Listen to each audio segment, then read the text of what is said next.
Bomusun Futatale NNMU Edienshi, we baby says Edienesi, the BBNC, Asante Achem Central, Friends of Baumia, led by Kofi Ufosun Cancer, Health Work, and ended yena a baso, 17th August 2024. The Health Work change chipa at the Eshishe so. Nasambre me can say a year at Dofua, a MPP, and I say a year. MPP kuno adofo a woman no enso eba na omo be so eye dwumadie nim na omo ma dwumadie no so eye sabre yankone yakohwe eye enipadoma anom so eba ya na se fans a eba ye ebe support eye dwumadie no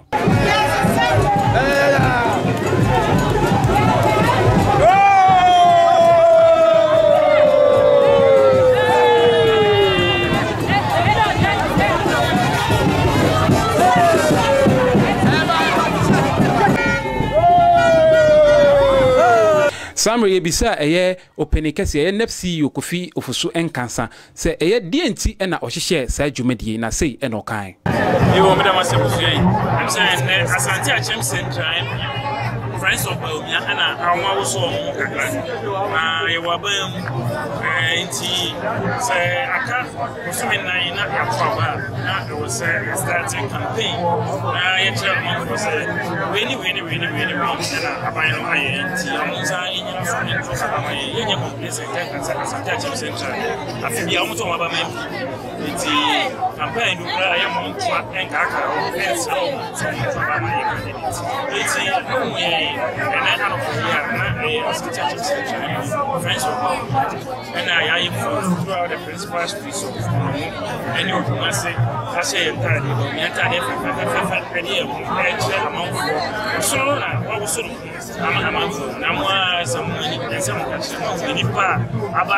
like I said, party no, and that's what I was Asante Achem Central 2008. I am someone before and then another number. Kakakre bi empesa kakakre bi besensia eti yenye complacent also as na ya chichiri aban we report that why for public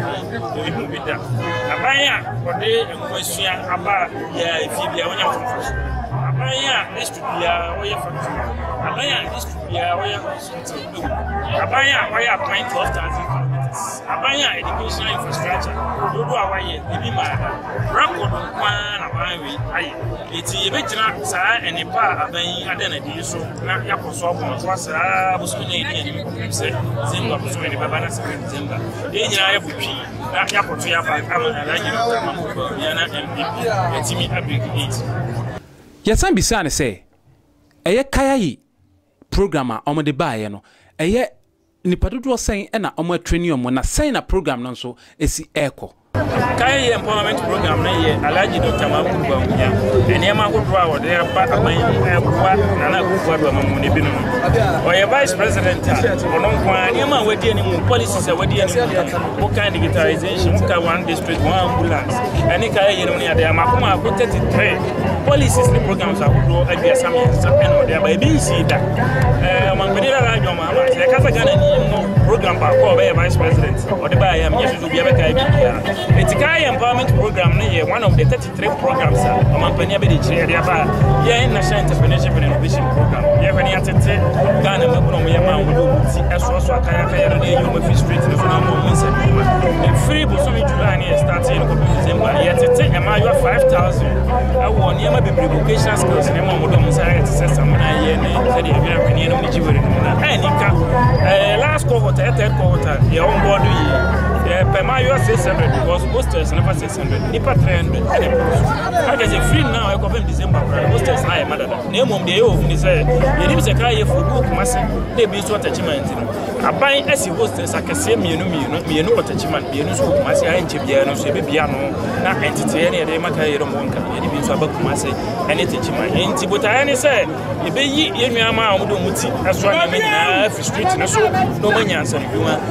Ghana be kaka no be so bi so na na we be petrol say the petrol na dey twa ye the party na dey so na eti enepa Dr. Mahmoud e dey abeg Ghana for the business aka ye empowerment program ya maka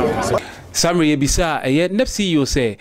omo manifesto a ochena eye kwasiada omo eye lunch no e watakrade no sen na eno so eko na sen so eno de to eye yahwefo anim so ye kwatakrade me ya ko launch manifesto e mi say Alhaji Dr. Mahmood Bawumia de nyina anim say ne ma ekwa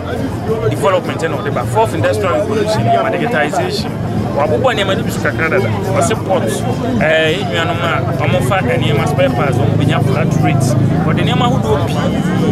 ana eba o to betwa yi level o so betwa betting tax na ono no nye president wa be de akire o mampani Akufo-Addo ani so adi hunu nko na ono nso ani do di hunu o mampani Akufo-Addo ani so adi hunu na ono aye den aboa no se afa no nka se na ani so adi hunu be den aye betu dwa into o china expectations ne high progressive ye nim se wo de ne ma ebeboa Ghana mabu na ade ehia pa o china Ghana mabu no nya ho krado no ye adwuma sem because o man ade ba kwa high sisi pa ne unemployment adwuma sem wodi kanka se oba chira Ghana mabu no 1 million apemba ko opepe ba ko kodi ICT me computer science minimum ICT infrastructure se de be ya se wo krom akora sansa no na wanya na ICT skills no wanya no media kuchewa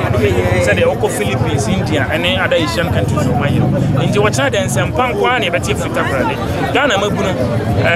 adwuma eba adwuma 1 million aye digital jobs eba bigiri se bibire wo hye daka ma o china man ne be de chire ebe pa won toma ama ye nyina ya ojo uwo bibia betu ama ndisi fo na nyame adema on the same disease